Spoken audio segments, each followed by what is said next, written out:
Las opiniones y comentarios vertidos en este podcast son responsabilidad de quien los emite y no representan necesariamente una postura institucional. Bienvenido a tu podcast Vibración Sonora. Hola, ¿qué tal, amigos y amigas? Sean todos ustedes bienvenidos a este nuevo episodio de su programa Vibración Sonora, el podcast oficial de Instituto Salud, universidad especializada en áreas de la salud, vocación que inspira, transforma y trasciende.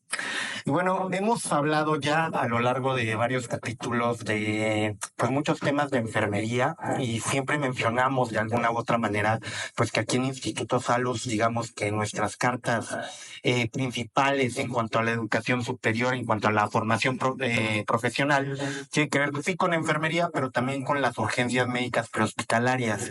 Y nos había costado mucho trabajo agendar, nos había costado mucho trabajo que coincidiera pues en tiempo y espacio para poder hacer este episodio, pero bueno, tenemos el día de hoy ya la oportunidad de poder hablar de la carrera técnico superior universitario en urgencias médicas prehospitalarias que se imparte aquí en Instituto Salud, y para ello pues me acompaña el profesor Javier Moreno, uno de los profesores pues digamos insignia de esta carrera, que es la técnico superior universitaria en urgencias médicas prehospitalarias.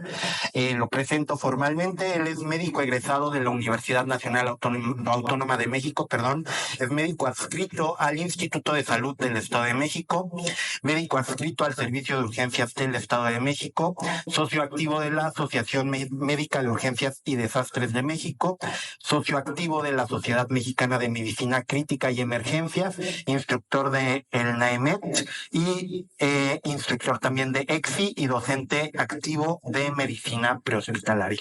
Entonces, profesor Javier, muchísimas gracias por estar aquí, muchísimas gracias por aceptar la invitación.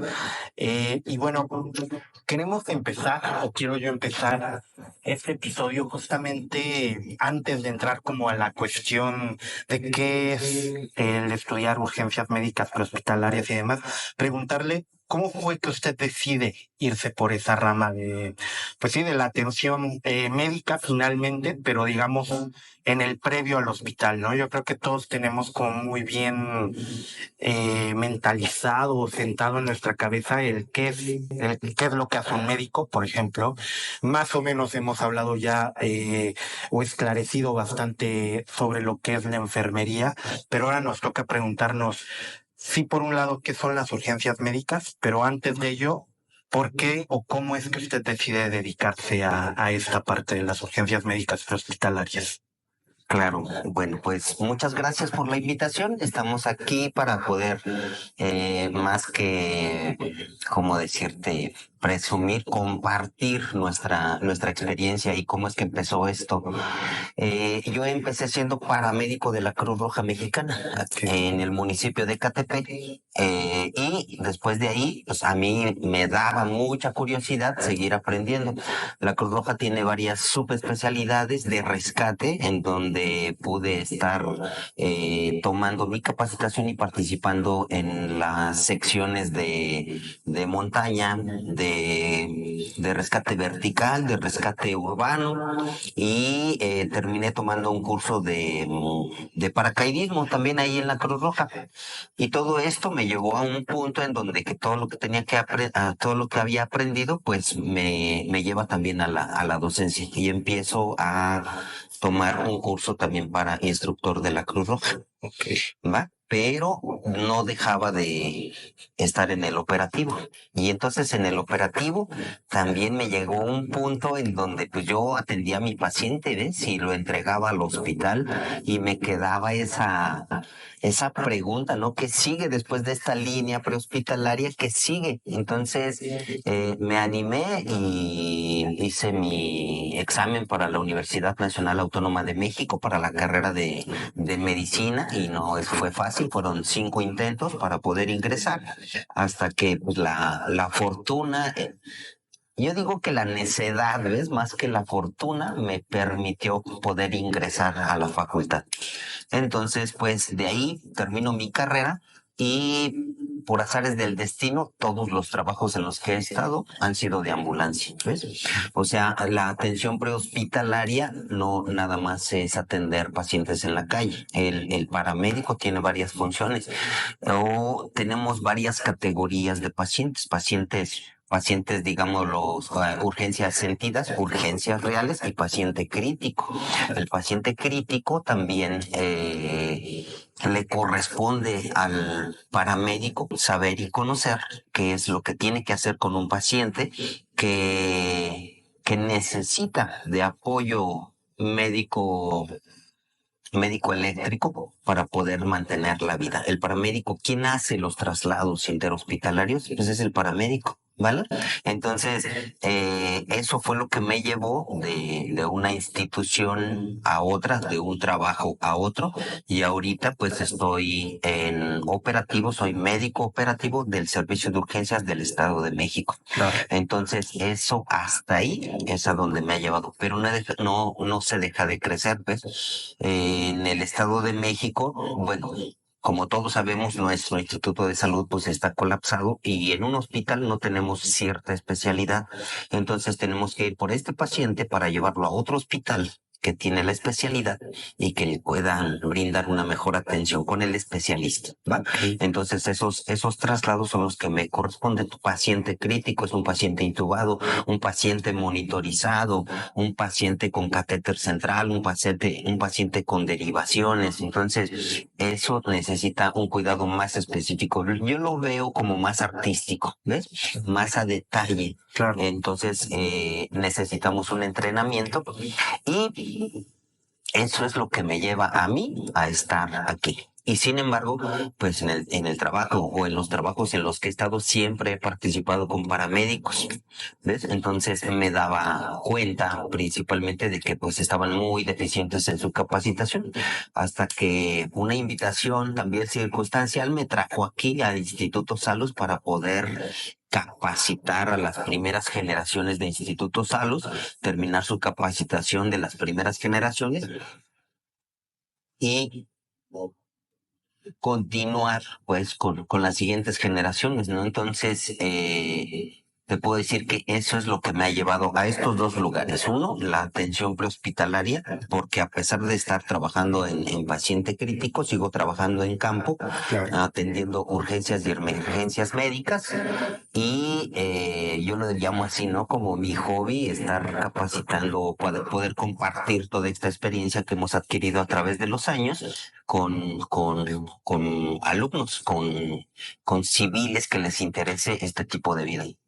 Claro, y digo, nos hablabas un momento, ¿no? De esta parte de entrar a estudiar a la UNAM, que pues, no fue un proceso fácil. Creo que para cualquier persona que aspira a la educación superior, o sea, en general, no quiero hablar de una carrera o inclusive de público privada. O sea, creo que, pues sí, el lograr la educación superior, pues es un reto para mucha gente, para gran parte de la población mexicana.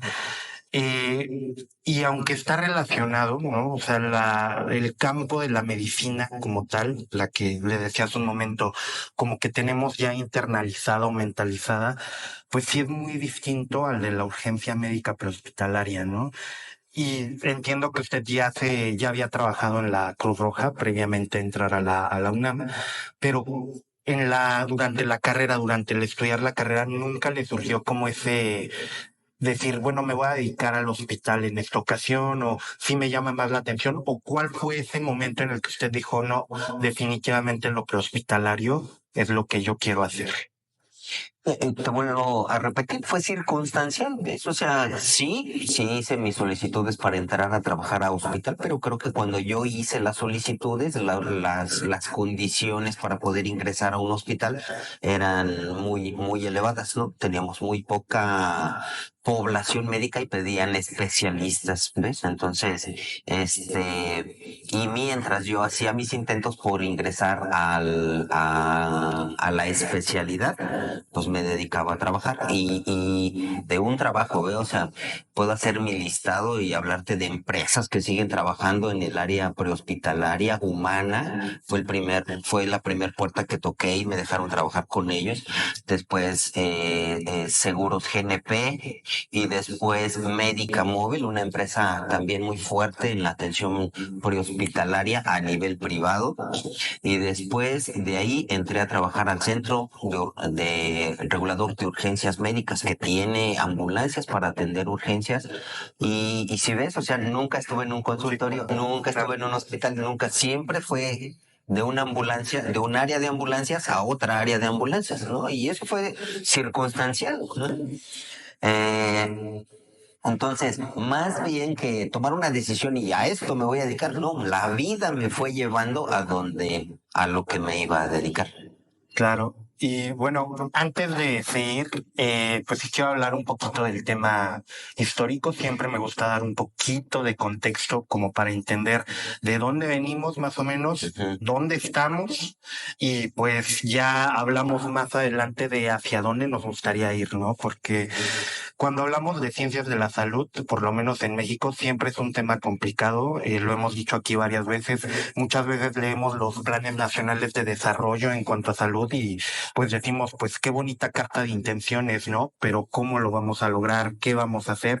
Entonces, creo que gran parte de la reflexión que buscamos hacer también aquí en Vibración Sonora es eso, ¿no? Es decir, a dónde nos gustaría llegar, pero con qué acciones, ¿no? No nada más como, pues esto, una carta de intención, sino como decir, vamos por pasos, vamos mejorando estas áreas y vamos justamente con cuestiones como la educativa, que es lo que nos atañe mucho aquí, pues tratando de transformar esta realidad en la que estamos, ¿no? Entonces, tenemos que como tal, los primeros servicios de emergencias hospitalarias se remontan a las guerras napoleónicas, por ahí del 1800, cuando se desarrollan bajo el nombre de ambulancias volantes, los primeros servicios pues de traslado, que es esta parte que también usted nos refiere, ¿no? Las ambulancias volantes pues realmente era una carreta, ¿no? Medianamente adaptada para poder transportar a los heridos pues a los espacios donde pudieran darles una atención, ¿no? Entonces realmente ese es como el primer acercamiento que hacemos históricamente como seres humanos a lo que sería una atención prehospitalaria, que en esta ocasión, pues básicamente correspondía nada más al traslado, ¿no? Y sería pues el primer modelo básicamente de ambulancias que tenemos. Por ahí del siglo o a partir del siglo XX, los servicios de emergencia ya se van expandiendo y se van adaptando, pues también a tiempos de paz, ¿no? Porque sí creo que muchas veces hemos hablado de cómo las guerras transforman justamente la necesidad de los sistemas de salud de donde están ocurriendo, pero pues también en época de paz tenemos que tener la capacidad de responder, pues en este caso a las emergencias, ¿no? Posteriormente, después de la Segunda Guerra Mundial, se van haciendo una mejora sobre estándares para las ambulancias, equipamiento de las mismas y de los equipos de emergencias o de urgencias médicas, y pues la formación que llevan, ¿no? Por ahí en 1970 se hace la creación de programas formales de paramédicos y el desarrollo de sistemas de emergencias médicas llamados EMS con protocolos pues ya mucho más específicos.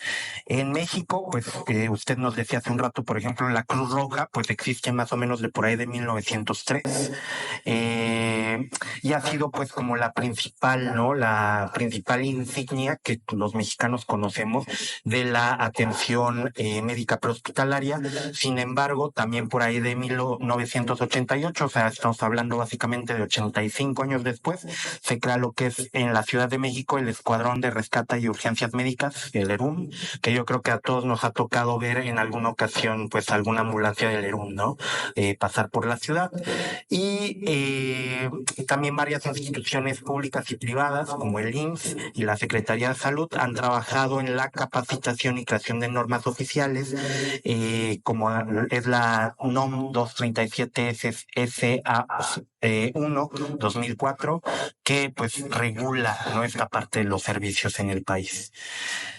Actualmente, y hablando ya en términos de lo que es la educación, pues justamente tenemos pues muchos centros de capacitación, ¿no? Tenemos pues los técnicos básicos, que por ahí de repente al instituto llegan muchos, ¿no? Que estudiaron como esta parte de la certificación básica en urgencias médicas y que justo buscan seguir formándose, buscan seguir especializándose y pues buscan programas un un poquito más avanzados, como es el técnico superior universitario en urgencias médicas, o en algunos casos, comentábamos antes de iniciar este capítulo, hay algunas escuelas fuera en lo que es la República Mexicana que incluso ofrecen una licenciatura, ¿no? Pero, pues bueno, aquí en lo que es la zona metropolitana de lo más cercano, digamos, a la Ciudad de México, en Instituto Salus, pues contamos con este grado de técnico superior universitario en urgencias médicas hospitalarias. Ya la SEP entra esta parte, ¿no? De decir si ya puedes tener tu título, si ya puedes tener tu cédula profesional como técnico superior universitario, y pues por lo tanto que también por normativa por ahí ya se los está pidiendo, pues digamos acceder a cargos un poco más especializados en las urgencias médicas hospitalarias. Entonces, muy brevemente, como que históricamente de allá venimos, ¿no? Desde un primer modelo de ambulancia, que creo que es lo representativo cuando todos pensamos en urgencias médicas hospitalarias, o digamos de forma llana, y ahorita hablamos de eso, de un paramédico, pues pensamos en la ambulancia, ¿no? Aunque hay un montón de actividades que puede desempeñar un paramédico, pero lo principal que pensamos es el traslado al hospital después de que ocurre un accidente, después de que ocurre alguna situación de emergencia, o, como nos mencionaba usted, traslados interhospitalarios, ¿no? Pero teniendo justamente esto, que históricamente lo pensamos o lo asociamos con una ambulancia, ¿cuál diría usted que es el papel principal que juega un técnico superior universitario en urgencias médicas hospitalarias? O sea, Claro. insisto, teniendo en mente que venimos de solo el traslado o de entender solo como el traslado en ambulancia, ¿cuál sería el papel que juega? Mira, yo contribuyo con tu aporte histórico, ¿va? Las instituciones, porque había varias instituciones que te daban capacitación para poder abordar una ambulancia, ¿no? Lo primero que se estuvo dando fue socorristas, y se hacía un grupo de socorristas, ¿vale? Entonces, el socorrista tenía como una formación de 6 acciones para salvar una vida, y eso era todo, ¿ves? Terminabas tus 6 acciones para salvar una vida y podías subir una ambulancia y comenzar a trabajar. Pues, estábamos muy pobres en el conocimiento anatómico y en el conocimiento de los daños que se pueden generar en un trauma, ¿ok? Entonces, lo único que se hacía, pues, era subir al paciente, empaquetarlo y lo más rápido que pudieras llegar al hospital para que fuera atendido de una forma diferente. Se evolucionó a una carrera que se llamaba técnico en urgencias médicas, y después de ahí se desenglosan los TAM, los TEM y todas esas características iguales, pero que te hablaban de un técnico en urgencias médicas, o sea, capacitar técnicamente a una persona para poder atender a un lesionado. ¿Ves? Esa engloba todas estas carreras, TAM, TEM, TUM, y TESUP, lo que tú quieras. Pero lo que hacían era eso. Y después dijeron, ¿sabes qué? Podemos hacer más en el campo. Entonces, ¿qué te parece? Sí, lo que estamos aprendiendo aquí en urgencias lo podemos bajar un poquito a la tierra, lo podemos bajar un poquito a la calle, lo sacamos a la calle. Y entonces extendemos nuestra área de urgencias a la calle. Y le pusieron al técnico en urgencias médicas intermedio. Una forma de capacitar al personal para poder atender paros cardiorrespiratorios con equipo electromédico, un desfibrilador automático o un monitor desfibrilador, y que le enseñes al personal técnicas para poder recuperar a ese paciente. ¿Ves? Entonces ya después dijeron, ¿sabes qué? Pues sí lo recuperamos, pero no lo logramos hacer que se prolongue. Entonces vamos a enseñarles a usar medicamentos. Y de ahí aparece la nueva parte de técnico en urgencias médicas avanzado, ¿ves? Entonces era el básico y después brincabas a intermedio y después brincabas a avanzado. Entonces, pero te pedían ciertas características, que hayas cursado tu curso de básico, que duraba 1 año, y que tuvieras 2 años de experiencia para brincar al intermedio. Y después estar tu año de intermedio más 2 años de intermedio para poder brincar al avanzado. Estamos hablando de que son 3 años, 3 años, 3 años, 9 años para que te titularas como un técnico en urgencias médicas avanzado. Si haces una retrospectiva, dices, pues la carrera de medicina me dura 6 años, ¿no? Y uno de servicio social son 7 y termino siendo médico y no un técnico en urgencias médicas avanzado que no reconoce la Secretaría de Educación Pública. La SEP no reconoce esos títulos porque solo son capacitaciones, ¿ves? No es un modelo educativo. Entonces, si bien recordamos, un título te lo puede expedir una institución registrada por la Secretaría de Educación. ¿Va? Y estas instituciones, por muy buenas que fueran, no estaban reconocidas por la SEP, entonces no podían otorgar títulos y no podían otorgar cédulas. Entonces, ¿qué es lo que se hace? ¿No? Se genera esta evolución al técnico superior universitario, un técnico superior universitario que te solicita una preparación media superior. ¿Y para qué? Para que tengas la madurez intelectual de poder comprender la carrera que vas a desarrollar.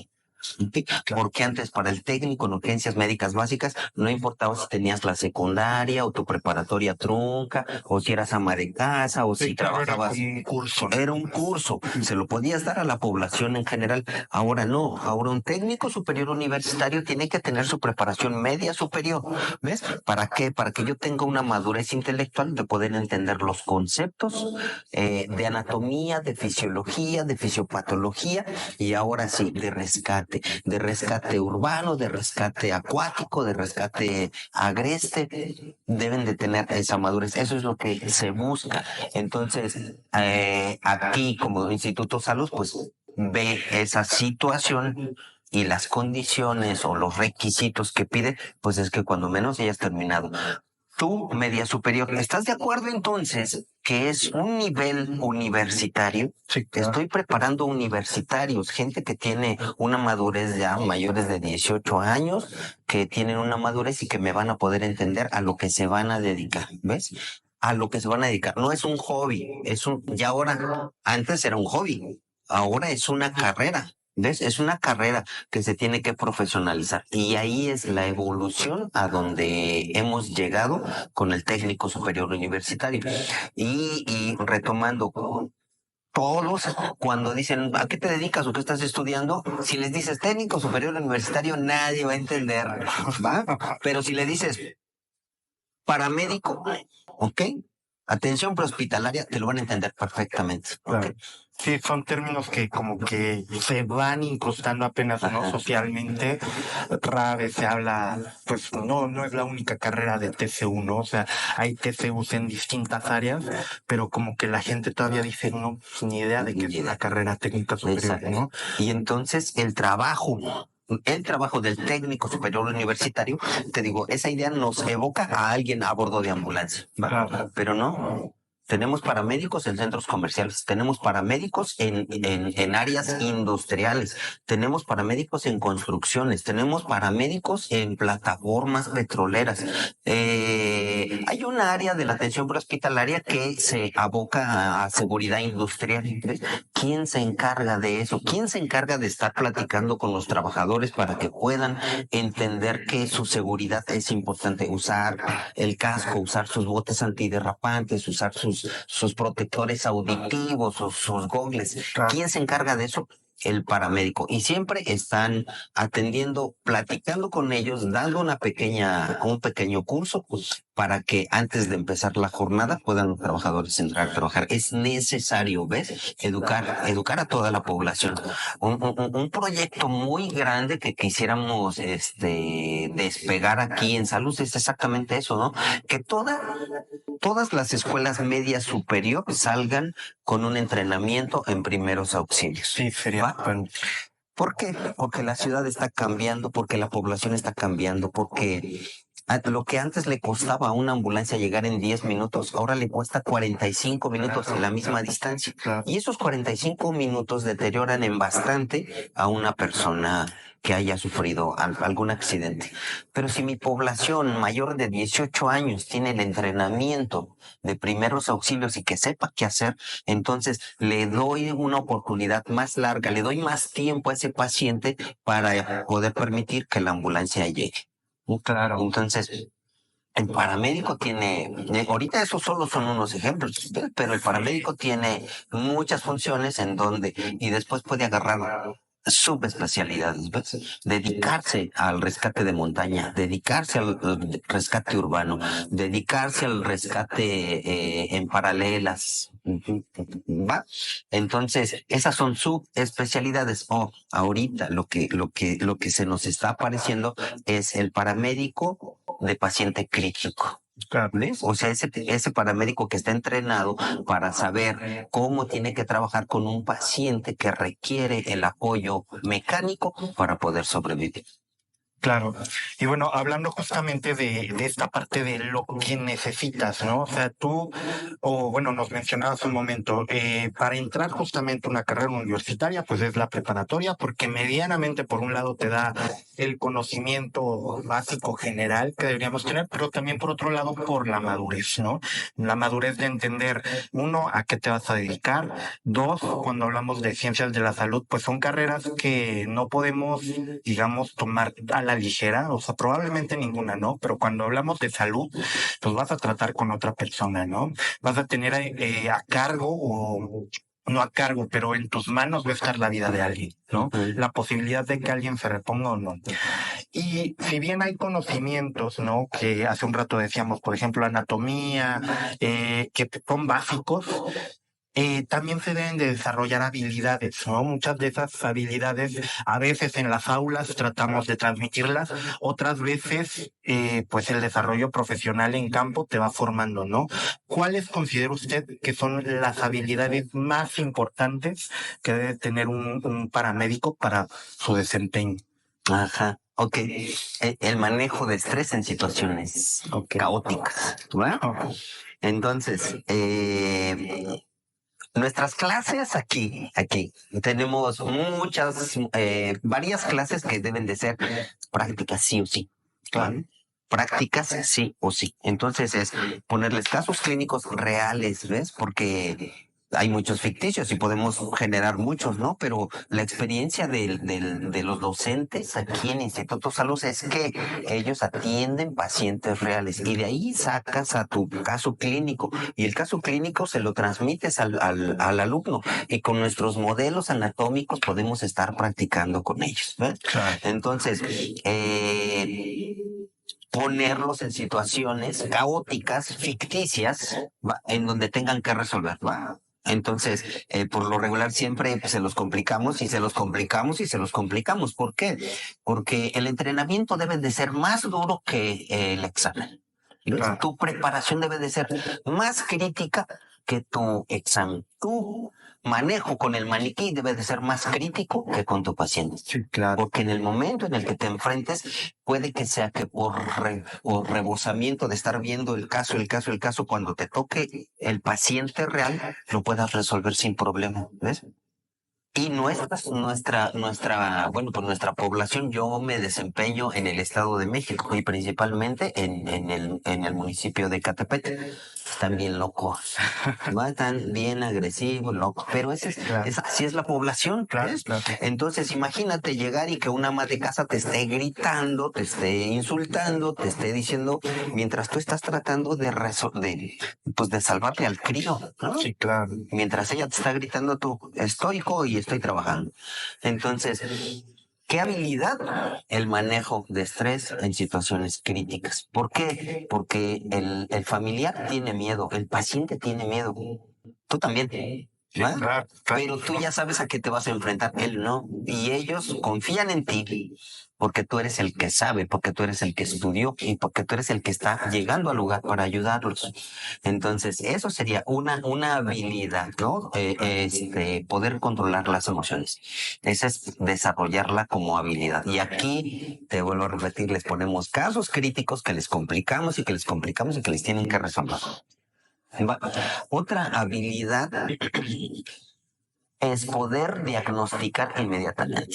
Okay. El médico, yo tengo la oportunidad de pedir laboratorios, de pedir placas, de pedir tomografías para poder especificar mi diagnóstico final. El paramédico debe de tener la habilidad de poder diagnosticar un signo clínico que pone en peligro la vida del paciente. Inmediato. Sí, bien. ¿sí? Y actuar en consecuencia. Entonces, aquí manejamos protocolos de A, B, C, D, o sea, manejo de la vía aérea, que esté ventilando bien, que tenga una buena circulación. Pero si el paramédico en el momento que llega menos de 5 segundos está identificando una hemorragia, tiene que resolver inmediatamente. ¿Ok? Entonces, esa habilidad de diagnosticar en menos de 5 segundos el peligro o el dato clínico que pone en riesgo la vida del paciente.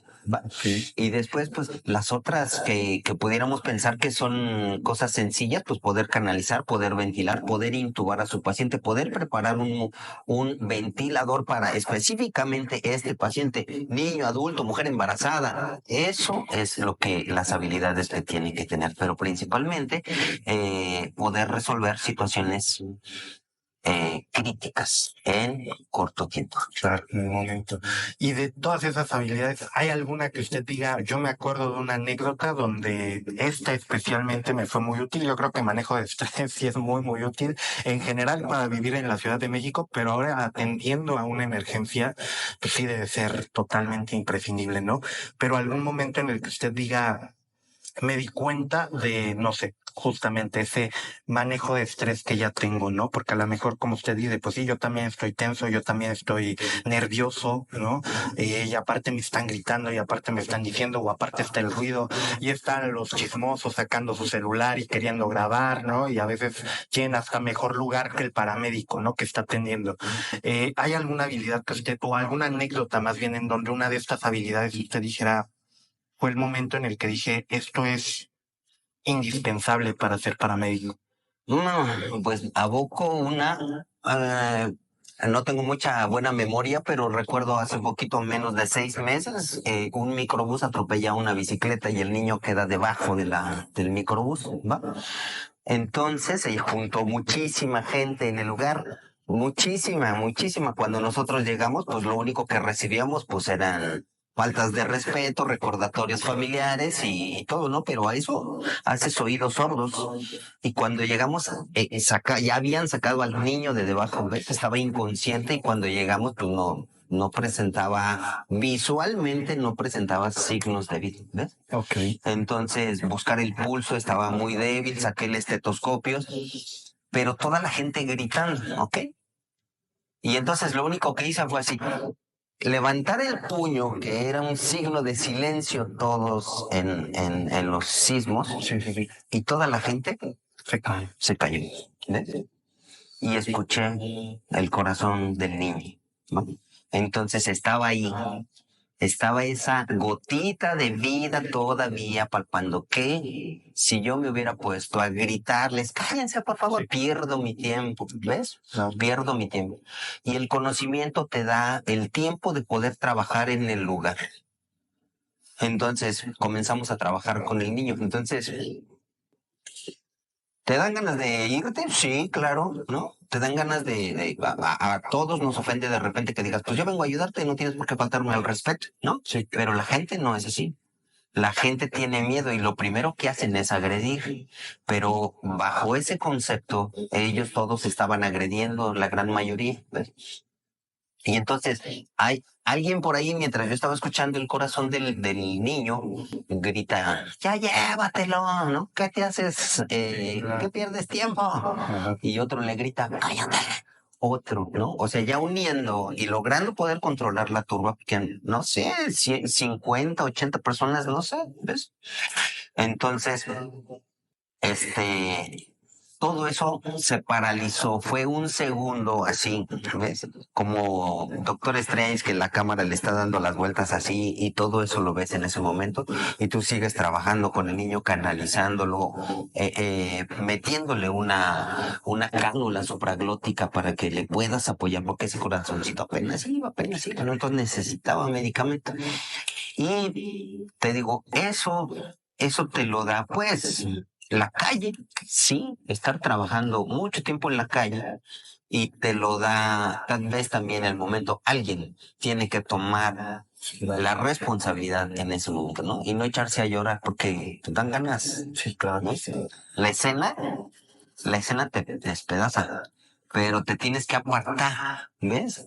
no tienes que ser empático en ese momento, tienes que ser egoísta y tú pensar en que tengo que trabajar aquí y todo lo demás, ¿ves? Todo lo demás lo separas. ¿Ves? Lo separas. Entonces, creo que esa tiene poquito. Te digo, el municipio de Catepec es algo así violentito, complicado, pero nos deja mucha experiencia, ¿ves? Sabemos que entonces sí podemos trabajar con este tipo de gente. Sabemos que la gente también entiende, ¿no? En ese momento que tenía que guardar silencio y funcionó. O sea, la estrategia funcionó, pudimos controlar y pudimos atender al niño y poderlo llevar al hospital, ¿ves? Entonces, creo que sí, saber resolver en ese momento y qué diagnóstico tenía, pues el micro le pasó la llanta de adelante, entonces tenía sangrado interno, ¿ves? No se veía sangre por fuera, pero traía un sangradito interno y entonces a trabajar en consecuencia, ¿no? Tratarlo de recuperar, aumentar el volumen del paciente y que nos alcanzara a llegar al hospital. Claro. ¿Vale? Y bueno, ahorita hablamos ya cómo es un poquito, o nos imaginamos cómo es un poquito atender en la zona, ¿no? Pero cómo es un protocolo de llamado al cuerpo de urgencias médicas prehospitalarias. Todos tenemos como esta imagen, ¿no? De la tele probablemente de llamo al 911, refieren en algún lugar de la ciudad la llamada, ubican la ambulancia más cercana, la mandan y la ambulancia, que ahorita hablamos también un poquito de ese tema de lo difícil que puede ser llegar a la zona, ¿no? Pero ¿cómo es realmente un protocolo? O sea, yo hago mi llamada, ¿qué me preguntan? ¿Qué tengo que decir o qué sería lo más útil que yo podía decir? ¿Y qué información llega justamente a la ambulancia para que ustedes sepan? Porque me imagino que no llegan las ciegas, ¿no? O sea, me imagino que tienen como pues una idea de qué es lo que los espera, pero no sé, o sea, al final... justamente por eso la pregunta parece. Perfecto. Mira, es un trabajo muy dinámico, ¿va? Dinámico. Te pueden decir que vas a un evento y cuando llegas es otro completamente, ¿va? Otro. Okay. Entonces, ¿qué es lo que sucede? Vamos desde el principio. Primero, toda la gente tiene que tener precauciones, pero si los accidentes no existieran, no tuviéramos trabajo. Como en el fútbol, ¿no? Si no hubiera errores, no hubiera goles. Claro. ¿Va? Aquí es exactamente igual. Nuestro trabajo depende de que la gente se descuide un poquito, la suerte lo acompañe o lo suelte y haya un accidente. ¿Ok?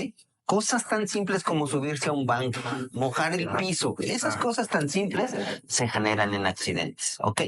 Después de un accidente, lo que sí tienes que hacer es llamar al 911. Si tienes el teléfono directo de Protección Civil, si tienes el teléfono directo de la Cruz Roja de tu comunidad, si tienes el teléfono de las ambulancias del Servicio de Urgencias del Estado de México de tu comunidad, llámalos directamente, ¿no? Para solicitar apoyo. Eso nos beneficia en muchas cosas. Nos beneficia en que si yo en mi dependencia recibo la llamada, puedo estar atendiendo desde el teléfono. Ok. ¿Va? ¿Por qué? Porque el 911 aquí tenemos el C5, el C4, el C3, el C2, que son los lugares a donde puede llegar. Pero el 911 entra la llamada y se genera en tu municipio. Okay. Entonces, ese C5 habla primero a Protección Civil, que es el que tiene ambulancias, y quien recibe la primera llamada, ¿ok? Entonces, o le habla a la ambulancia, todavía no llegamos a eso, ¿ves? De que tenga ubicadas las ambulancias por un GPS y diga, mira, es la ambulancia, la Cruz Roja está más cerca que Protección Civil, SUEM está más lejos, entonces vamos a hablarle a Protección Civil porque ellos son los más cerquitas. Eso está muy bien, o sea, eso debería de ser, pero todavía no, ¿ok? Por varias circunstancias, porque políticamente no deja Protección Civil, institucionalmente no deja la Cruz Roja, y nosotros somos los únicos, pero a nosotros nos hablan al último, ¿no? O sea, este no quiso, este no quiso, este no fue, este no llegó, y nos hablan después. Ya hablaste, el 911 lo que hace es canalizar la ambulancia. Desearíamos que fuera la más cercana, pero no es así, ¿ok? Entonces, canaliza la ambulancia y la ambulancia llega. Tú, mientras estás dando los datos, el radiooperador no es médico. El radiooperador no es paramédico. Por lo regular tenemos pues contratados radiooperadores. Sí, ¿Ok? claro. Sí, sí, sí. Ok. Entonces, estos radiooperadores llevan un entrenamiento como de un mes para saber qué es lo que tienen que preguntar, pero tampoco necesitan tanto, nada más necesitan saber leer porque la computadora o el sistema en el momento que entra la llamada tiene ahí los datos, su nombre, edad, qué fue lo que pasó, dirección, calle principal, punto de referencia. Ujú. Ok. Entonces, nosotros conocemos nuestro barrio, pero no conocemos ahorita. Yo aquí me preguntas, ¿qué calle es esta y qué calle es esta? La verdad no sabría decirte, porque estoy en un punto en donde encontré un accidente, me lo estoy reportando y no sé en dónde estoy. Ajá. Sin embargo, pero sí puedo pensar en puntos de referencia. Entonces, estoy en la tienda de abarrotes El Zorro que está sobre la Avenida Central. O estoy entre las estaciones Impulsora y Nezahualcóyotl. O esos puntos de referencia para poder. Claro. Nuestro sistema del 911 o C5 ya tiene un programa para poder localizar el punto en el que estás. ¿Ok? Hay cosas que sí han hecho muy bien. Tenemos también videollamadas en donde nosotros médicos podemos estar interactuando con el usuario. Ajá, atender partos, atender hemorragias desde aquí, no, ponga esto, haga esto. Ok. Va desde aquí, porque ellos no son médicos. Entonces el enlace que hacen con nosotros, o sea, nosotros ahí en la institución en la que estoy, en el SUEM, hacen enlaces y nosotros podemos apoyar a distancia en lo que llega la ambulancia. Va, eso sí puede pasar. Pero entonces, no cuelgues, va, hasta que él te diga cuelgue y mantenga pendiente su teléfono. ¿Por qué? Porque incluso cuando me hacen el enlace a mí directamente, yo puedo dirigir al usuario para poder dar la atención primaria. ¿Ok? Un paciente en paro cardiorrespiratorio, si no le das RCP, Sí, claro. fallece. Igual. Si das un mal RCP, es mejor que no dar. Sí, claro. ¿Ok? Pero si estás entrenado como cualquier civil para dar bien RCP, ese paciente en paro cardiorrespiratorio tiene más tiempo para poder sobrevivir. Por eso la importancia de que nuestra población adulta sepa primeros auxilios. Claro. Lo primero que tiene que saber es saber marcar el 911, ¿va? Porque si le dices a un niño, marca el 911, pues va a marcar el 90011, ¿ok? Y gente adulta también te puede entender eso. Marca el 911. Entonces, dialécticamente, cuando enseñamos esto, les decimos que marquen el 911, ¿ok? Porque un niño chiquito lo entenderá. Claro. Y un adulto también lo entenderá. Claro. Ajá. Entonces, marcar el 911 y tener los datos ahí y no colgar porque probablemente te puedan ayudar o canalizar a alguien más que te pueda ayudar a dar la atención en el lugar. ¿Va? Lo que te decía, nuestra población está cambiando, ¿no? Nuestro tráfico está cambiando y en una distancia de 10 minutos ahora hacemos 45. Entonces, en esos 45 minutos tú puedes estar trabajando y prolongando o postergando una vida, ¿no? Mientras, si no sabes primeros auxilios, déjate guiar por el que te está ayudando. Ajá. Claro. Que Y paciencia, ¿ves? Porque todos hemos tenido la experiencia de que 3 minutos son eternos, ¿no? Cuando hay un evento trágico. 3 minutos son eternos. Nos pasa igual, ¿no? Tenemos pacientes arriba para poder bajar y pedimos el apoyo del equipo Libra, que son los de rescate urbano, para podernos traer sus camillas, sus cuerdas y bajarlo voladito por el costado y eso se puede tardar 15, 20 minutos y eso, ¿no? Y nosotros así la población ya la tienes encima, el familiar, el paciente gritando, o sea, todo eso, pero tienes que saber que tú que estás solicitando el apoyo debes de tener paciencia, ¿ok? Paciencia. Sí, comunícate cada 5 minutos. ¿Qué pasó? ¿Dónde está la ambulancia? Sigo esperando aquí en el lugar. 5 minutos más. ¿Qué pasó? ¿No? Tú. Porque a veces va pasando la gente, eso sí también, no hagan mal uso del 911. Porque a veces va pasando la gente, ve que se cae alguien, se sigue y dice, o ve un coche ahí estacionado, y dice, hay un coche ahí estacionado en tal parte, y llega la ambulancia y pues ahí vive. Claro. Sí, no tiene caso. No tiene caso. Entonces, me mueves un recurso que probablemente se ocupe para otro lugar. ¿Ves? Entonces, sí, corroborar que la persona necesita apoyo médico. Claro. Y hacia allá va un poco mi siguiente pregunta, porque hablamos de retos, por ejemplo, pues el tema del traslado, ¿no? O sea, sí es una ciudad bien complicada y gran parte del Estado de México también se ha vuelto bien complicado y creo que muchos otros estados, o sea, ya no podemos hablar de, pues no hay tráfico y te haces los mismos los mismos tiempos de recorrido que hace 10 años, ¿no? Creo que va a ser muy, muy complicado encontrar como un lugar en donde digamos, sí, el mismo tiempo de hace 10 años me sigo haciendo mi trabajo al centro de la ciudad, qué sé yo, ¿no? Por un lado ese, por otro lado, lo que usted acaba de mencionar, que son pues el mal uso, digamos, de la línea, ¿no? O el mal entendimiento, podríamos llamarlo, del para qué es el 911 o cuándo llamar al 911, ¿no? Por otro lado, y quiero también que me hable un poquito de esto, por retos también más técnicos, digamos, en cuanto a, pues de repente, siempre que estamos en la academia decimos, pues la bibliografía está muy bien y te dice qué instrumentos vas a encontrar en qué tipo de ambulancia, pero llegas al tipo de ambulancia, si es que existe, ¿no? Y pues cuál, ¿no? Los instrumentos que tiene son apenas los necesarios o los medianamente suficientes, ¿no? ¿Cuáles considera en ese sentido que son los desafíos actuales más grandes que enfrentan los paramédicos en México?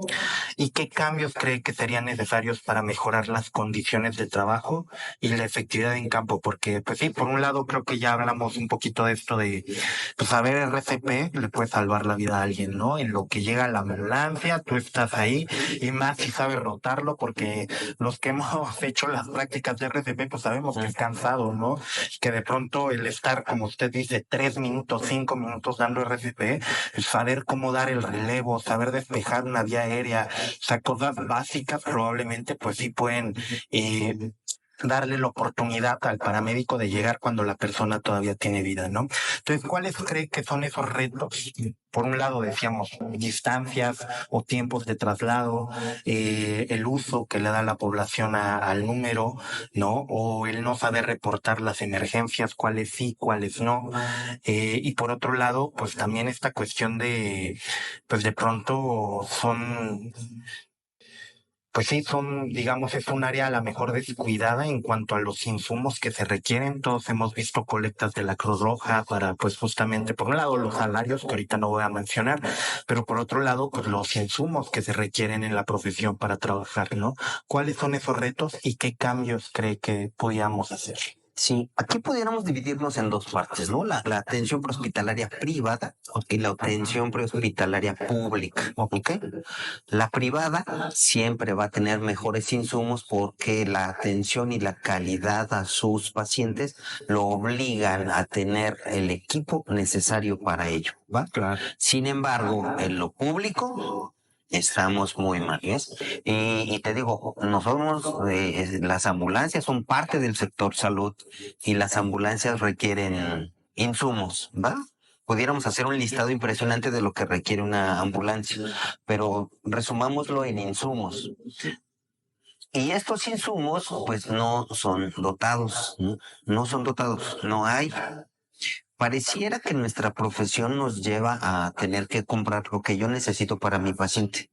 Y eso pareciera. Pero complicadamente tienen oxímetros, complicadamente tienen baumanómetros, complicadamente tienen glucómetros, ¿no? Y los tres los necesitas para saber si tu paciente va en picada o está estable. Cosas sencillas, ¿no?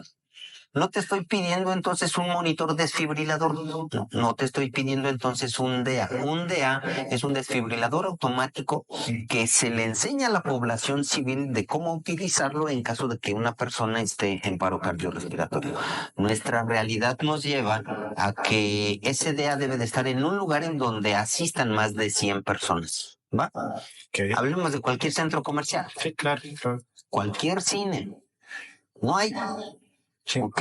No existe el DEA. Entonces, ¿qué tengo que hacer? Entrenar mejor a la gente para que pueda dar reanimación cardiopulmonar solo con las manos, para que le dé tiempo a la ambulancia a llegar. ¿Ok?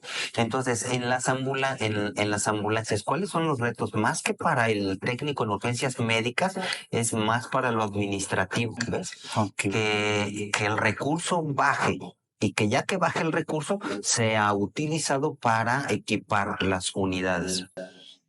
Sí, aquí estaríamos hablando de muchas deficiencias. Una de ellas que las ambulancias también estén actualizadas, ¿no? O sea, que no tengan... Una unidad puede tener una vida media de menos de 5 años. Menos de 5 años. Y nuestras unidades tienen 20 años, 30 años. Entonces, son muchas deficiencias. ¿Cuáles son los retos? Más que para el técnico en urgencias médicas, más que para la tripulación, técnicamente es que baje el recurso y que compre los equipos, ¿no? Y que las unidades estén así. Porque una unidad básica, debe de tener un desfibrilador automático ligero. Claro. Ajá. Debe de tener sus insumos para poder manejar vía aérea cánulas, cánulas supraglóticas. No estamos hablando de intubar con un laringo de 3,000, 5,000 pesos. No estamos hablando de eso, ¿no? Básico. Le voy a meter una cánula. Ok, no hay cánulas. No hay. Sí. A eso se enfrenta. Entonces, pero, te digo nuevamente, las dependencias públicas, pues sí contratan paramédicos, ¿no? Y ahorita vamos para allá. Ojalá y puedas tocar este tema y si no lo sacamos a relucir. Y las privadas no. Por eso entrenamos a nuestra gente, ¿ves? Nuestra gente no es que la pensemos para la privada, nosotros los pensamos para un paramédico, multifuncional. Claro. Sí. Puede estar trabajando en la privada o puede estar trabajando en la pública. Lo entrenamos de tal forma que si le toca trabajar en la pública, pueda resolver con sus manos y su experiencia y su creatividad. ¿Va? Pero si tiene la fortuna de trabajar en la privada y entonces tener todos los equipos y materiales, los sepa ocupar. Sí, también, ¿no? Claro. Entonces sí, ese es el principal. Yo creo que el principal reto, que lo público está muy olvidado, muy, muy, muy olvidado, y el paramédico que trabaja en lo público tiene que improvisar. ¿Sí? Claro.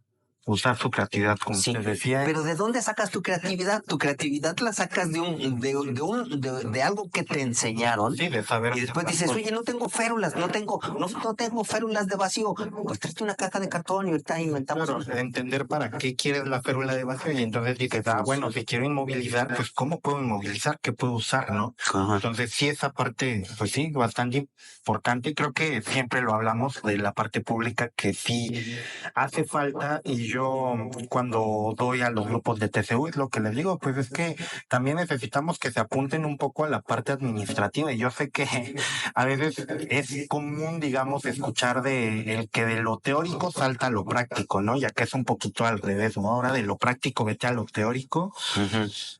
Y pues yo siempre les digo, ¿no? Yo espero ver egresados de aquí que se vean los próximos diputados, los próximos senadores, o sea, que se metan también esa parte de decir, ¿sabes qué? Pues sí, yo quería ser paramédico de campo, digamos, pero me doy cuenta de que las deficiencias se atienden desde acá arriba en lo administrativo, y digo desde acá arriba no por poner una jerarquía, ¿no? Simplemente por ponerlo en algún lugar. Y me voy a ir a lo administrativo justamente a solicitar ese recurso y a procurar asegurarme más bien que justamente ese recurso llegue a donde debe de llegar, ¿no? Y es parte, pues, de la construcción finalmente de un sistema que creo que pues es no nuevo como tal, pero que sí va avanzando como si fuera nuevo, creo yo, que es el sistema prehospitalario en este caso, ¿no? O sea, digo no nuevo porque ya escuchábamos hace rato que lleva ya algunas décadas por aquí funcionando, pero en que administrativamente apenas medio que empezaron a ver con la normativa, por dónde le podemos entrar, cómo lo podemos regular, qué tipo de regulaciones se necesita. Y como que ya, ¿no? Se hizo esa chamba de decir, vamos a hacer una norma para regular a los paramédicos, o más bien a la atención prehospitalaria, y ya, ¿no? Ahí está la norma y ya, hicimos el trabajo. Y creo que lo que hace falta es gente que justamente ya entienda las cuestiones de campo y diga, necesitamos esto, tenemos estas deficiencias, vamos a exigirlo por un lado y vamos a procurar que llegue a donde tiene que llegar para mejorar este sistema que tenemos prehospitalario en México. creo que por ahí pues podría... Sí, y la normativa, o sea, de repente aparece una ley porque antes, ¿quién podía? Hay una ley que habla acerca de las ambulancias y el personal que va a bordo. ¿Va? Antes del 17, esa ley decía que era el operador de ambulancia, el médico especialista y alguien que pudiera dar reanimación cardiopulmonar. Pues no existía el paramédico, Sí, claro. no existía en la ley, no existía, porque cualquier persona, ¿no? Con primeros auxilios ahí, aquí está mi diploma de primeros auxilios, ¿sabes dar RCP? Sí, pues súbete a la ambulancia. Ya estaba resuelto, ¿ves? ¿Por qué no reconocían, ves? No reconocía la legislación ni la SEP los cursos que daban de básico, intermedio y avanzado. No los reconoce porque no son instituciones educativas. Claro. ¿Va? Está en la ley. Entonces, es gente preparada, es gente bien preparada, pero no es reconocida legalmente ante la SEP, ¿no? Claro. Y entonces, pues de ahí, con esta nueva, ya cambiaron, ¿ves? Ya cambiaron las reglas. En el 23 cambia, y entonces ahora ya aparece el TUM, el TAM, el TEN o sus equivalentes, ¿verdad? Esa ley va a cambiar para técnicos superiores universitarios en atención prehospitalaria con cédula, o dirá, Claro. técnico superior universitario con cédula y título podrán trabajar en ambulancia. Claro. ¿Por qué? Porque se está normando. Siempre hubo, hasta me suena así, pero hubo una redada de ambulancias en el Distrito Federal, ¿no? Así de a ver tus papeles, a ver tu licencia, a ver tus placas, a ver, no tengo. Bueno, Cruz Roja padeció de eso también. O sea, si una ambulancia del estado entraba al distrito y era atrapada, era consignado, no recuperaba en la ambulancia porque no tiene placas, porque no tiene licencia, porque no tiene, y solo tenía el logo maravilloso que le permitía andar en toda la ciudad. Claro. Pero ya con la legislación ya no. ¿Ves? Entonces, incluso estas instituciones ya tan tradicionales también padecieron ese problema. Entonces, ¿se está regulando? Claro que sí. Se está regulando porque incluso hay por ahí una película muy clara que se llama Familia de Noche. ¿Ok? Que eso es una realidad, ¿ves? Esa era la realidad, ¿no? O sea, voy por el paciente, ¿tienes dinero? ¿No tienes dinero? Aquí te dejo, nos vemos, ¿tienes dinero? Te subo, te llevo, y aparte, era una realidad. ¿Por qué? Porque nadie pagaba. Cruz Roja y varias instituciones viven gracias al voluntariado, ¿no? El voluntariado es importantísimo, gracias a él salen muchos adelante, pero entonces pues no pago un sueldo, ¿no? Sí, claro. Al voluntario, ¿ves? Porque también tienen su gente contratada, pero al voluntario no le pago un sueldo. Ellos vienen, traen su material, traen su equipo, traen sus soluciones, traen sus oxígenos, y ellos son los que equipan la ambulancia. Y cuando se van la desvalijan, porque es de ellos. Sí. Pero a nivel institucional, como otras, como ERUM, por ejemplo, tiene que tener todo su material y equipo. CRUM, ¿ves? CRUM, Centro Regulador de Urgencias Médicas, tiene sus ambulancias y tiene que tener su equipo. ¿Ves? Entonces, ya no es todos, pero sí estaban ya apareciendo instituciones que les interesa tener sus ambulancias bien, y no solo sus ambulancias. ¿Quién te empuja? Si el paramédico solo sabe poner vendas, la ambulancia solo va a tener vendas. Si el paramédico sabe utilizar un desfibrilador, un monitor desfibrilador o intubar a su paciente con un laringoscopio, entonces la ambulancia va a requerir que tenga laringoscopio, que tenga monitor desfibrilador, que tenga ventilador para ventilar. No, está bien complicado, ¿ves? Protección Civil está contratando gente, tiene una ambulancia, contrató 40 paramédicos. No tiene gasas, no tiene cánulas. ¿Ves? El paciente se les cae en paro cardiorrespiratorio aquí en tus ojos y no le puedes hacer nada. Entonces, ¿cuál es la intención de contratar tantos paramédicos si tu unidad no está equipada? Sí, claro, sí está un tema. Tienen motos, ¿ves? Paramédicos en motocicleta. El paramédico llega, no trae nada en la motocicleta. Y aquí no les enseñamos a imponer las manos, ¿no? Así. No, sí, claro. No se logra. Necesitamos tocarlos, ¿ves? Necesitamos meterle medicamento, porque yo le puedo dar así de... Necesito medicamento, ¿ves? Para... ¿Ves? Y no trae nada.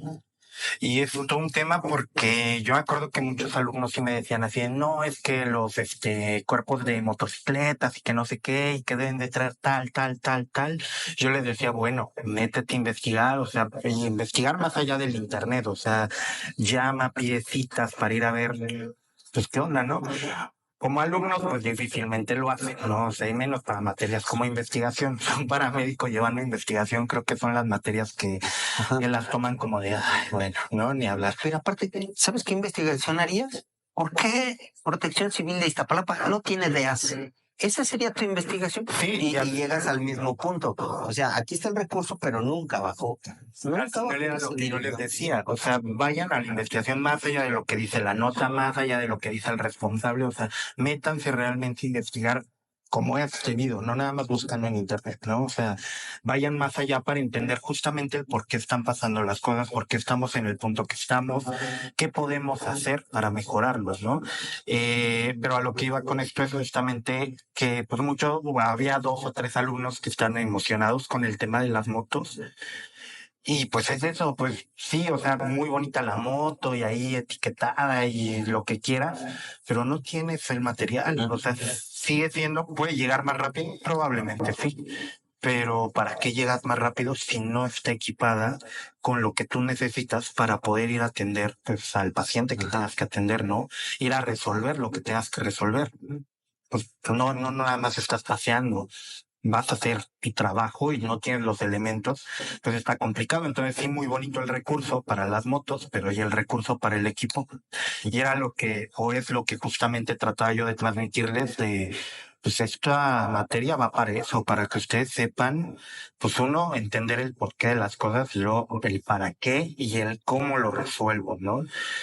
Eh, y pues sí, es todo un tema. O sea, la verdad es que pues quisiéramos, o más bien yo creo que sí deberíamos avanzar hacia allá, sobre todo los estudiantes, ya uno, pues de pronto también nos toca, ¿no? Pero desde otra perspectiva, desde otra trinchera, que es muchas veces la educación, pero el que los estudiantes o egresados ya cuando terminan digan, pues sí, me voy a meter a algo más allá de, pues nada más pues, sabes que me tocó trabajar en estas ambulancias y no tienen lo necesario, pero pues mira es lo que hay, ¿no? O pues ahorita es como que ir a resolver y como decíamos hace un rato, ¿no? Pues a ver con qué resuelves, ¿no? Si tienes cartón, si tienes ropa ahí vieja, la haces tiras y ya improvisas tu venda, ¿no? O qué sé yo. O sea, que para ellos sea como esta parte de decir, me voy a meter más allá de lo práctico y académico que me enseñaron para tratar de mejorar este sistema en el que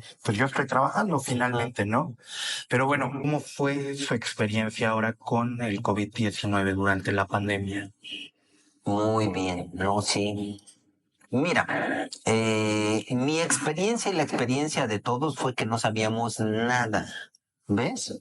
No sabíamos nada de seguridad personal, no sabíamos nada de ventilación mecánica, no sabíamos porque no lo ocupábamos, ¿ves? O sea, el médico de medicina de la unidad de cuidados intensivos sabe manejarlo, el inhaloterapeuta lo sabe manejar. Pero mis traslados eran muy tranquilos, utilizábamos ventiladores sencillitos, autoven neumáticos, que lo conectabas al paciente, le ponías su volumen tidal, su número de respiraciones y eso era todo y lo trasladabas sin ningún problema. Pero resulta que aquí no era así, teníamos que ser precisos, teníamos que ser exactos. Mi experiencia con ellos fue de aprendizaje rápido. Claro. ¿Ok? ¿Cómo se llama? En Goku está la casa del ermitaño, ¿no? Que entras 5 minutos y avanzaste ahí 10 años y ya sales con toda la experiencia de 10 años. Fue lo que nos pasó. ¿Ves? Fue como entrar a la casa del ermitaño y aprender, porque teníamos que aprender súper rápido. Claro. Entonces, mi experiencia, eso, en beneficio, que aprendimos muy rápido muchas cosas. ¿Ok? Y que no teníamos la información, no teníamos información del caso, ¿no? Y nos decían, cuídense, protéjanse, pero tampoco sabíamos cómo. Entonces comenzamos nosotros a entrar a YouTube y ver asesorías, porque tampoco podías ir y pedir, oye, dame un curso de cómo me voy a lavar las manos, de cómo me voy a poner, de cómo me voy a proteger. Y lo primero que bajamos fue cómo se desintoxicaban, se desinfectaban o cómo se protegían en la gangrena galopante en África. Eso fue lo que vimos los videos, ¿ves? Una tina en donde entraba el médico, porque era eso, y se quitaban su traje amarillo y después su Tyvek y después sus gogles, y eso era y eso implementamos, pusimos una tina y nos rociábamos con las estas de presión, las cachas, estábamos, y eso era, y después seguimos, ¿ves? O sea, porque eso no, ese aprendizaje nos duraba 12 horas, 24 horas. Porque para el otro día, miren, encontré esto. El Instituto de Salud el Hospital de Enfermedades Respiratorias, el INER, sacó un video de cómo vestirse y cómo desvestirse. ¿Por qué? Porque comenzaron a sacar estadísticas de que el problema del contagio era exactamente a la hora de desvestirte. Porque te vistes y no estás en contacto con el virus. Pero a la hora de que te desvistes, tu traje estaba en contacto con él. Cosas tan simples como 50. ¿Cuántas veces nos tocamos la cara? Sí, un montón. Un montón, o sea, de verdad, así de una, dos, tres, cuatro, y te dices una, dos, no, 54 veces en una hora. Entonces, imagínate, te estás quitando el Tyvek, te jalas porque es un reflejo, te picas el ojo, te quitas el sudor, y todo eso tuvimos que entrenarnos, ¿no? Pero tú solito no, yo te cuidaba a ti, yo era responsable de ti. ¿Ves? Tus necesidades, no te toques, no te rasques, no te muevas. Claro. Es más, sabes que ya te moviste, te voy a cortar el Tyvek, no te muevas. Y cortábamos el Tyvek. Sí. Comenzamos a ver cuáles eran, a investigar entonces, y era un equipo impresionante, no era lo que te tocaba a ti, sino que, ¿saben qué? Encontré que las máscaras 3M pueden reducir el filtrado a las micropartículas de flush, y otro por allá, ¿saben qué? Encontré que los cubrebocas 3M95 nos pueden servir porque filtran las partículas, y era una información uno tras otro, hasta que nos quedamos pegados a el London Journal, que sacaba comunicados cada 8 horas, y entonces era lo que leíamos. Pero Journal pues jalaba información, y jalaba información de China, y jalaba información de Alemania, de donde les estaba yendo más o menos, ¿no? Entonces fue un aprendizaje en lo benéfico, un aprendizaje bastante bien, ¿va? Fue frustrante, ¿sabes? Sí, me imagino. Fue frustrante. Claro. Porque tú te entrenas para salvar vidas. Y era frustrante que se fueran uno, otro, no los podías detener. Y nos tocaba ir a casas por ellos. Y entonces así con toda la familia, con él, así de una anécdota, o sea, te parte, ¿no? Él estaba en su casa y traía 2 tanques de los grandes, con 2 mangueras, los 2 puntas nasales en las nariz, 15 litros, o sea, ellos creían que le estaban metiendo 30 litros, pero no era así, solo le metieron 5 litros. Cuando llegamos y le pusimos su oxímetro, él tenía 35 de saturación, cuando lo normal son 94, ¿va? Cuando tienes que intubarlos con menos de 90, él tenía 35, ¿sí? Y así nosotros, ¿sabes qué, amigo? No la vamos a hacer. Ayúdanos a decidir, ¿te llevamos al hospital o te dejamos aquí? Llévenme al hospital. Yo no quiero que me vean mis hijas. Vámonos. Vámonos. ¿Ves? Y uno tras otro fallecían a bordo de la ambulancia. Fallecían esperando ya en el hospital, el ingreso al hospital. Había veces que lográbamos entrar al hospital y ahí claudicaba mi paciente. Claro. Entonces, frustrante, ¿ves? Sí, claro. Traumático. Entonces sí, regresabas, todos experimentamos ahí.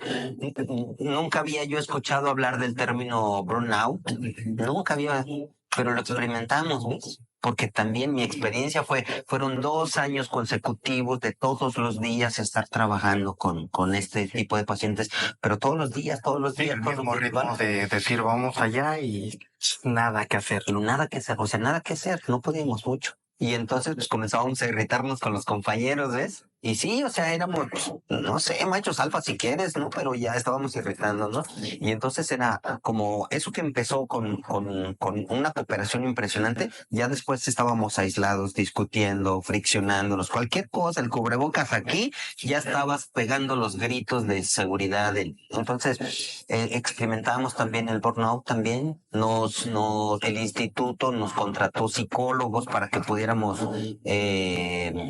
disipar, Manejarlo un poco. saberlo manejar, platicar, porque sí, te digo, ya eran fricciones y cosas sencillas, ¿no?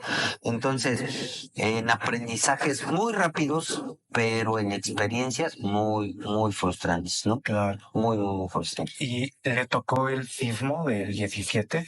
Ujú, ujú. Como, ¿qué tal ahí? ¿Qué experiencias? Digo, creo que es Claro, más, digamos, menos inesperado que el COVID, ¿no? O sea, me refiero a saber cómo actuar. Creo que es un poco más protocolario, pero de todas formas fue un sí, tema. todo un tema, porque no. En el Servicio de Urgencias del Estado de México no nada más atendemos el Estado de México. Sí, Tabasco requiere apoyo, entonces se avanza a Tabasco. El Servicio de Urgencias del Estado de México manda paramédicos y médicos para poder apoyar al Estado de Tabasco. Y hemos estado en Nayarit, en Veracruz, en Tabasco, en Guerrero, Chalco, ¿no? Sí, O sea, claro. acabamos de pasar Chalco, estuvimos allá 2 meses por las inundaciones, pero esa es nuestra función. El del 17, exactamente, estábamos de guardia y nos desplazan al centro de la Ciudad de México, a Bolívar, ahí en las costureras, ahí llegamos a trabajar. Nosotros tardamos en subir equipo y eso, ponle 2 horas. Cuando llegamos al lugar había impresionante de gente, ¿ves? Familiares y todo. Nosotros estamos entrenados para trabajar y poder sacar gente de espacios confinados. Muy bien. Y de espacios superficiales. Esto, o sea, ese era un edificio y se colapsó. Entonces eran estructuras colapsadas. Pero cuando llegamos, eso era un hormiguero lleno de gente jalando piedras y todo. Tratamos, porque eso es la palabra, de controlar a la gente. Sí, No se puede, ¿ves? Es una turba. claro. Es una turba. Nos empezaron a agredir y lo entiendes porque ellos quieren sacar a su familiar de ahí, del lugar. Entonces comenzamos pues nada más así como que vamos a organizarnos y entonces estuvimos ahí trabajando como 6 horas desorganizados porque no se podía. Después como que los fuimos alineando para que no estuviera tanta gente arriba, ¿no? Entrenarlos a guardar silencio por si escuchábamos algo. Y después de eso estuvimos ahí, nos mandan a descansar y el hospital de... Ay, se me fue. Fuimos a Morelos. El hospital se la dio, ¿ves? Entonces tuvimos que sacar a toda la gente de ahí y colocamos, porque tenemos un hospital inflable en el Servicio de Urgencias del Estado de México, contamos con un hospital inflable para 50 pacientes y lo llevamos al estacionamiento, a un estacionamiento de una aurrera que está ahí, enfrente al hospital, y ahí estuvimos atendiendo todo, ¿va? Okay. Las escenas que te puedo describir es, ¿viste la de Pearl Harbor? Cuando después de que abren las cortinas del hospital móvil y se ve un resto de gente ahí lesionado, así eran las escenas. Así era, teníamos un área de mujeres, un área de hombres, traumas craneoencefálicos que no íbamos a atender ahí, traumas de tórax que no íbamos a atender ahí, y las ambulancias seguían llegando, porque Jojutla, el lugar se llama Jojutla, el hospital de Jojutla fue el que se ladeó, sacamos a la gente, los que se podían ir a su casa, que se fueran a su casa, pero era el lugar de recepción. Eso fue así 7 días. 7 días con esa escena que te estoy diciendo. Y ya después, así estuvimos los hospitales no te podían recibir. ¿Ves? O sea, lo grave que nosotros teníamos no lo podían recibir los hospitales de Morelos. Entonces estuvimos trasladando pacientes al Estado de México, al Hospital de las Américas, al José María Rodríguez, al Adolfo López Mateos de Toluca, a La Perla, al Gustavo Vaz Prada de Nesa también. O sea, desde allá hasta acá, ¿ves? Ambulancias, nuestras ambulancias, con nuestros paramédicos trasladando pacientes a los diferentes hospitales.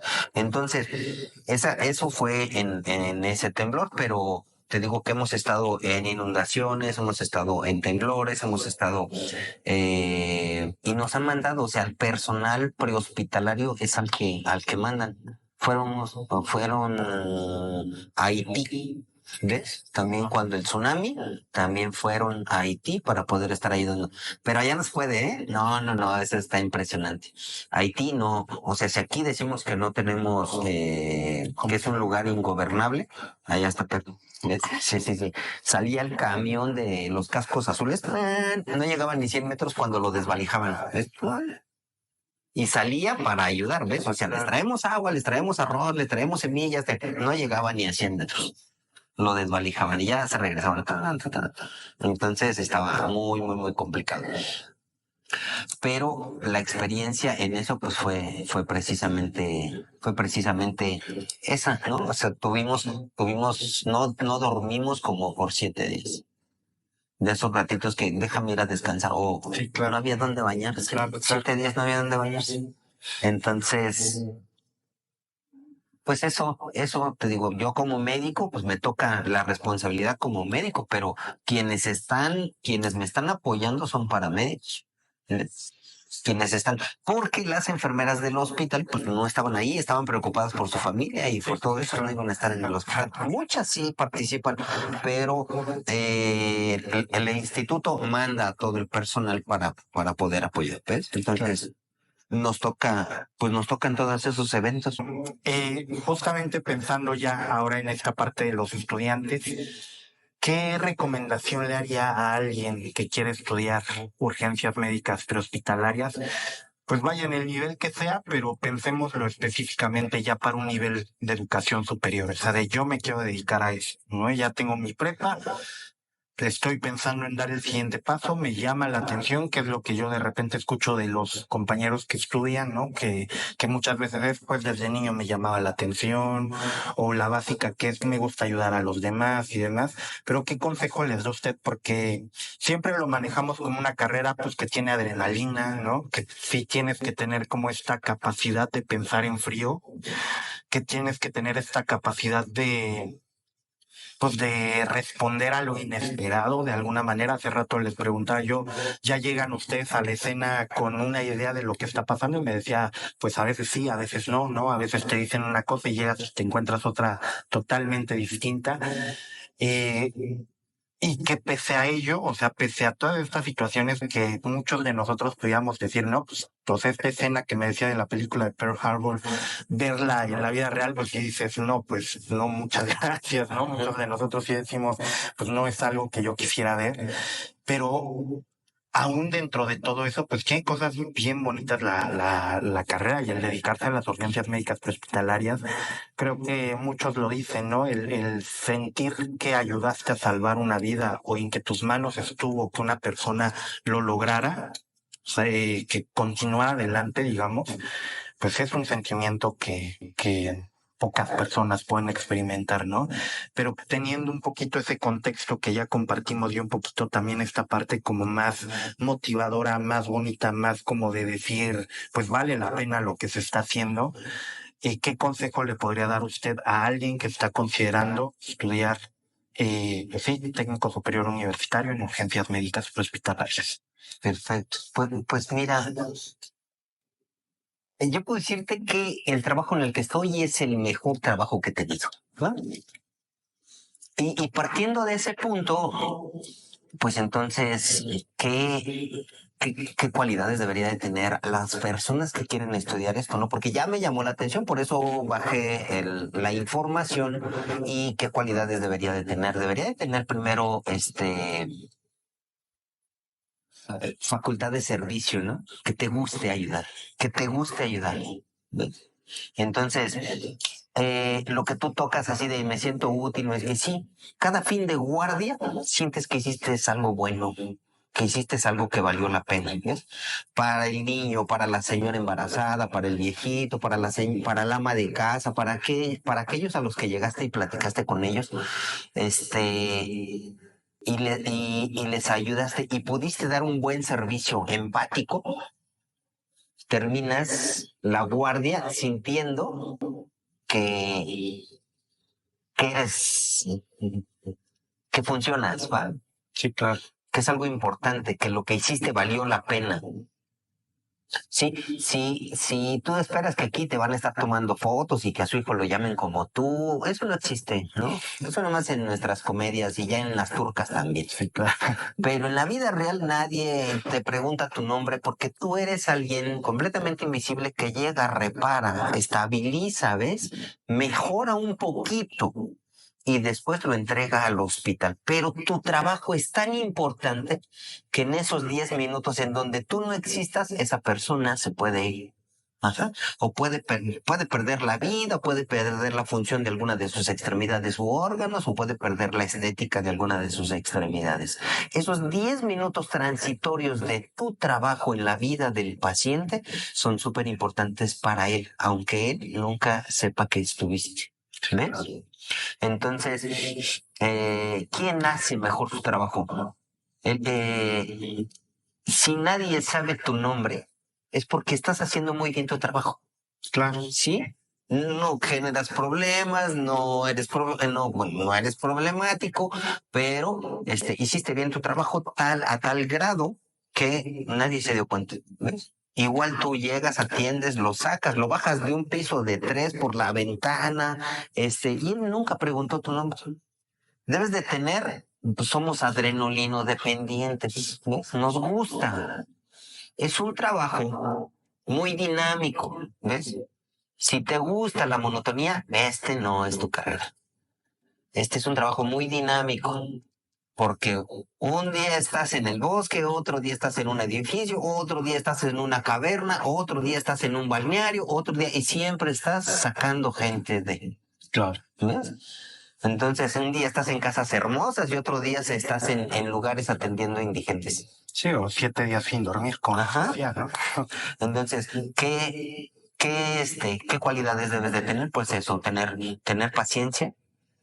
Vas a estudiar, exactamente. Entonces, cualquier carrera a la que escojas, vas a estudiar, ¿va? Entonces, busca algo que te guste. Sí, y probablemente no te dediques a esto toda tu vida, ¿no? Porque el paramédico también tiene una vida media. Claro. ¿Ok? Cargamos, empujamos, estamos en situaciones bien incómodas. Ajá, en donde pones posiciones anatómicas no vitales, ¿no? Para poder trabajar. Claro. Entonces eso hace que la vida media sea no tan corta. Yo hasta he estado viendo mis compañeros que andan por ahí de los 60. Eso quiere decir que pues todavía son funcionales, ¿ves? Claro, todavía. Pero te tiene que gustar lo dinámico, ¿no? Si te gusta estar en monotonía, esta no es tu carrera. Claro. Pero si te gusta mañana ver una cosa diferente y otra cosa, y no dejas de estudiar, chavito. No dejas de estudiar. Tienes que seguir estudiando, ¿va? Entonces, un punto en donde, ¿qué es lo que viene ahorita para el prehospital? Vienen ultrasonidos a bordo de la ambulancia para diagnosticar, ¿ves? Para diagnosticar varias patologías, no nada más una, ¿no? Infarto agudo del miocardio se puede diagnosticar, trauma ocular, evento vascular cerebral se puede diagnosticar con ultrasonido. Entonces, o sea, ya está la información, ya están las investigaciones, ¿va?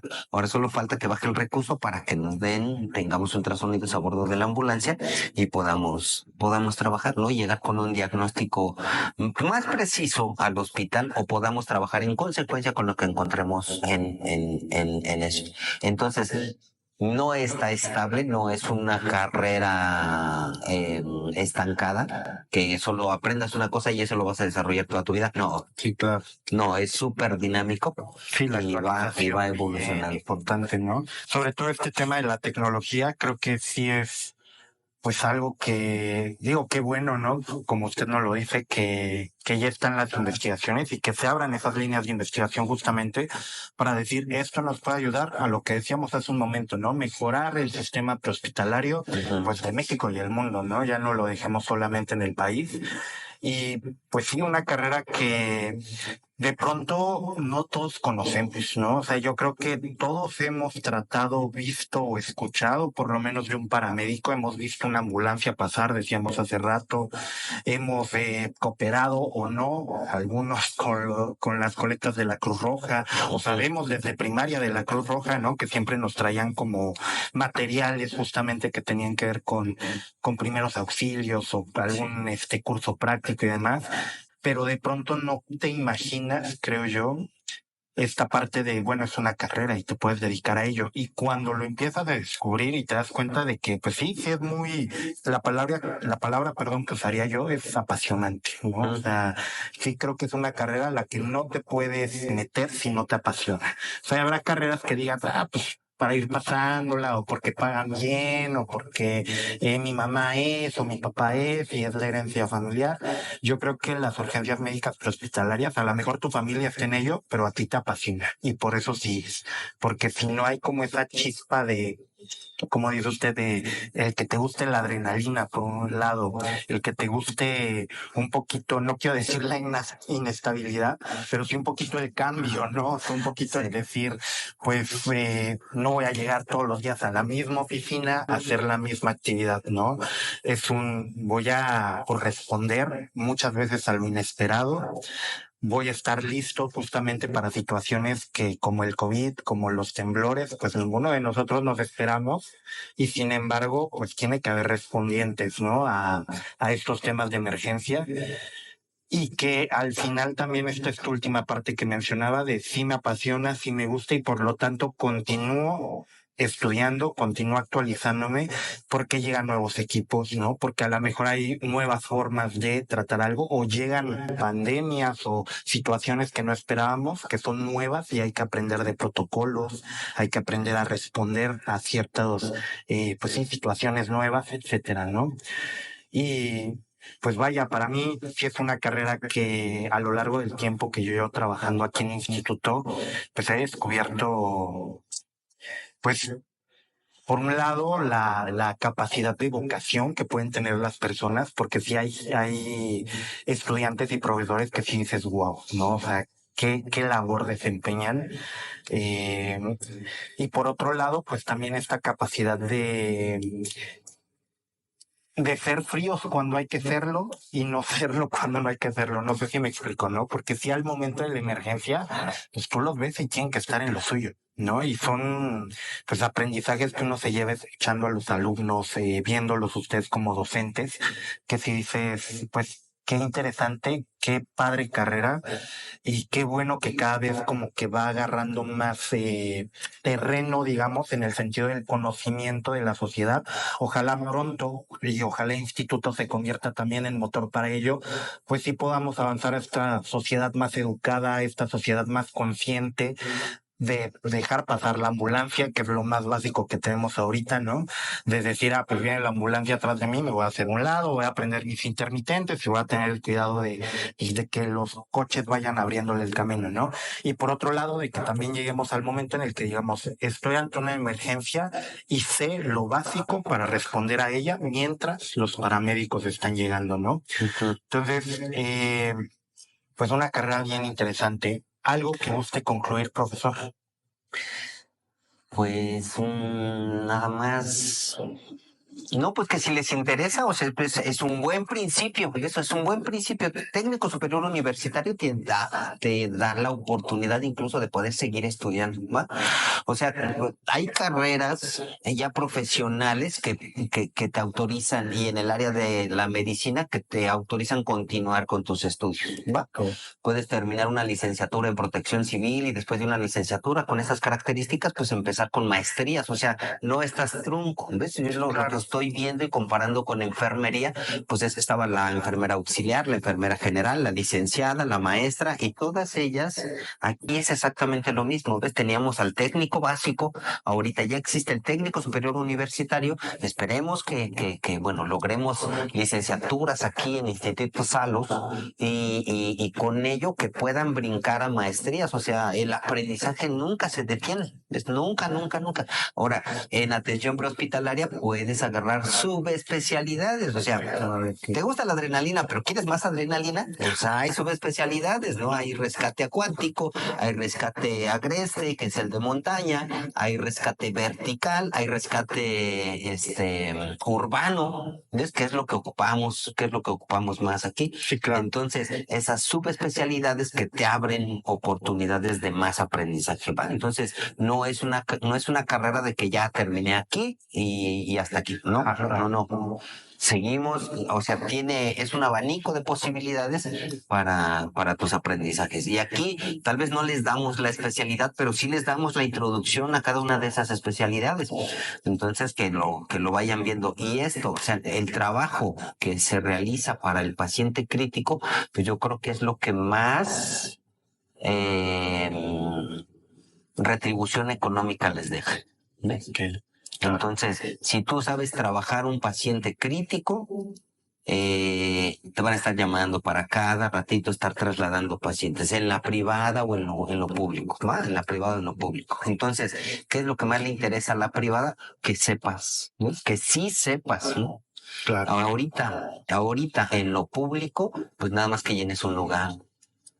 Sí, pero bueno, al final también, qué mejor que empezar a cambiar también ese paradigma, ¿no? Esa idea, o no sé si idea, pero ese actuar de decir, pues mira, ¿sabes dar RCP? Sí, vas, ¿no? Decir, ¿no? Y sí sé dar RCP, pero también sé pues, todas las cuestiones que tengo que saber como que según, ¿no? Y entonces empiecen justamente a marcar el estándar de, pues, ambulancia pública o privada.